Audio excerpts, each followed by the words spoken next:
सरकारच्या शपथविधीची नरेंद्र मोदी आज सलग तिसऱ्यांदा पंतप्रधान पदाची शपथ घेणार आहेत। मोदी सरकारच्या तिसऱ्या टर्ममध्ये 30 मंत्री शपथ घेणार आहेत। मोदी सरकारच्या मंत्रिमंडळाची संख्या ही 78 ते 81 असल्याचं सुद्धा कळतंय। ज्यांना मंत्रिपद आहे त्यांना आज सकाळी भाजपकडून फोन जाण्याची शक्यता वर्तवली गेलेली आहे। टीडीपीला 4, जेडीयूला 2 मंत्रिपद मिळण्याची शक्यता आहे। तर गृह मंत्रालय, वित्त मंत्रालय, संरक्षण मंत्रालय स्वतःकडे भाजप ठेवणार असल्याची माहिती सुद्धा मिळते। आज आपण पाहतोय मोदी सरकार पुन्हा एकदा तिसऱ्यांदा आपलं सरकार स्थापन करणार आहे आणि यासाठी जय्यत तयारी सुद्धा करण्यात आलेली आहे आणि या तिसऱ्या टर्म मध्ये 30 मंत्री शपथ घेणार आहेत अशी माहिती सुद्धा मिळते।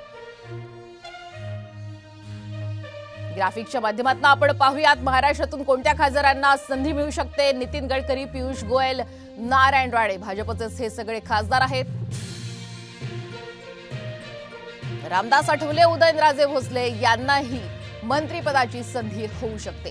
हेमंत सावरा आणि रक्षा खडसे यांच्याही नावं चर्चेत आहेत। प्रतापराव जाधव, श्रीरंग बारणे शिंदे गटाचे खासदार यांची नावं सुद्धा मंत्रिपदासाठी चर्चेत आहेत। तर दुसरीकडे श्रीकांत शिंदे आणि धैर्यशील माने यांचं नाव सुद्धा आघाडीवर आहे। प्रफुल्ल पटेल, अजित पवार गटाचे खासदार यांचं नाव सुद्धा मंत्रिपदासाठी आघाडीवर असल्याचं कळतंय।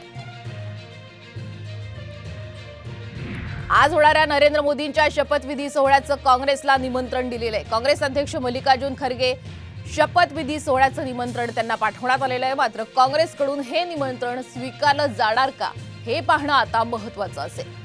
आज नरेंद्र मोदी यांचा पंतप्रधान पदासाठी शपथविधी सोहळा होतोय आणि यासाठी काँग्रेसला सुद्धा निमंत्रण देण्यात आलेलं आहे।